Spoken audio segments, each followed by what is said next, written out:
Welcome to Uncle's channel. Thanks for watching today. By this point, pretty much everyone's already seen TMNT Mutant Mayhem. And like, if you haven't, like, what are you doing? Get out there and go see one of the best turtle movies of our lifetime. However, like, I started reading some interviews with the directors and the writers, and evidently the movie changed like quite a bit from the original concept to the final finished product that we just got done watching in the theaters. Evidently, like, Baxter Stockman was going to be Superfly in the movie, and like, he's going to be their science teacher, and that was going to take place in like the first half of the movie, and like the second half of the movie is going to be focused on Shredder, and they were already in high school at that point as well. And so, I mean, evidently there's like a ton of stuff that got scrapped and changed. Maybe they're going to save some of it for part 2 since Shredder's coming out in it. However, it just got me to thinking, like, how much did the movie change from like the original concept art that they put out to the final finished product? So I went back and I found the very first concept art that was released for TMNT Mutant Mayhem, and we're going to look at that today, just sort of take a look and see what did they change from the very first concept to the final finished product. And so let's just dive in.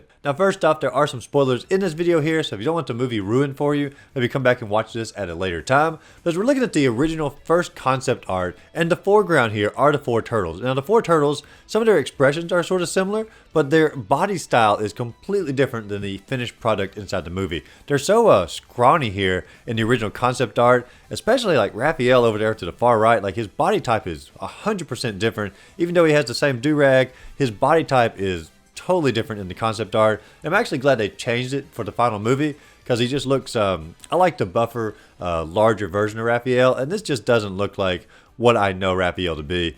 Donnie here, he's of course got his little buck tooth sticking out the front, and I'm glad they actually got rid of that for the final film. But outside of that, Donnie looks pretty close to the final design of Donnie in the film. Same thing for Leonardo. Leonardo was sort of the most classic looking turtle compared to the original design back in the 87 cartoon. And so I feel like he's the most similar one here. And then Mikey off to the side, his eyes are a little bit different, but for the most part, yeah, I feel like he's, you know, still the runt of the group, and it comes across there. Now, once again, like I said, they're all pretty lanky. They don't have their armbands on. They all have these bandages on their arms, so that's a little bit different as well. The colored armbands are missing. But overall here, I feel like the turtle design is fairly similar to the final product, but every tweak that they made was definitely for the better from the concept art to what we saw in the movie. Well, let's go ahead and move into the more interesting part of the picture, which is going to be the background. We're just going to go left to right here, analyzing every little piece as we go. And on the far left, we have the final evolution or the final mutation of Superfly.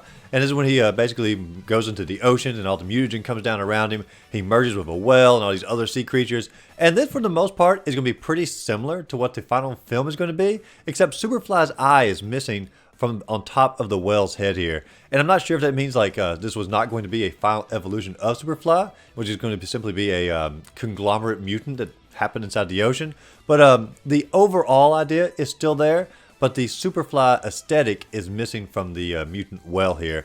And so, like, there's no wings on the back either, at least from what we can see inside the picture. And so I can't help but wonder, like, in the original script, was it going to be Superfly, or was it going to just simply be a, like I said, conglomerate mutant that happened inside of the ocean? That's up for debate, but Superfly is not shown in this particular image. Now, as we're moving onward from left to right, we do have what's probably the turtle blimp up in the sky.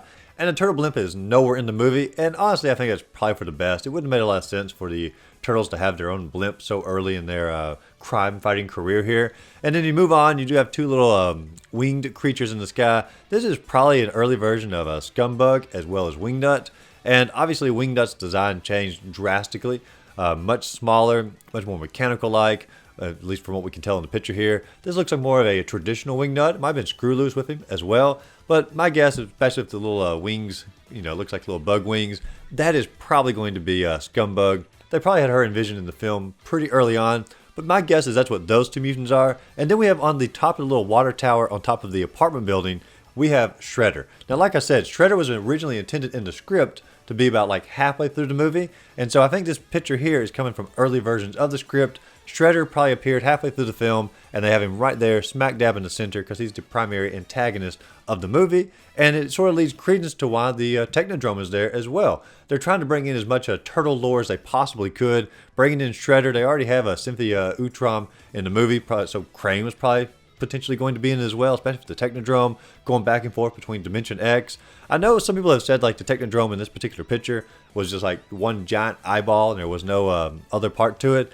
I don't think that's really the case. I think the Technodrome is just so large inside the screen here Like the bottom part of Technodrome is simply behind the buildings, and all we can see is the giant eye that's looking out. And that was a really great design for the Technodrome.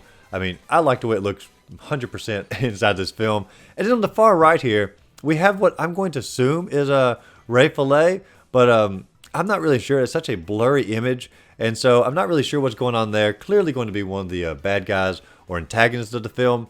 But you can just see in this image here, like so much changed from the original script to what we got inside the theaters. We did not get Shredder until the post-credit scene. We did not get to Technodrome at all. Wingnut is looking completely different. The mutant that's a conglomerate may not even have been Superfly. And so it just goes to show, like, the movie changed so much from this original concept to the final film.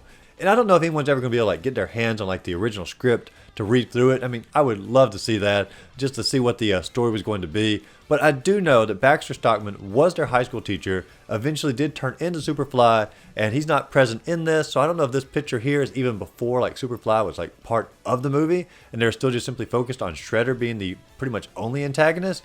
There are so many questions here, but it just goes to show like movies go through so many transformations before they finally reach the big screen. But I always love going back and looking at what the movie was going to be versus what we finally got. And I'm not going to say this would have made a better movie, because I really love the overall story, the under message of what it's like to be rejected from society and searching for that acceptance. And I love the overall how they did all the mutant characters and sort of the backgrounds on them. So I don't really think this movie would have been better, but I mean, this one here is just jam-packed so much stuff into one little movie, and I feel like they spaced it out better, and maybe perhaps this picture here represents like the what's going to be maybe a turtle trilogy. This has all the ideas sort of pushed into one single picture.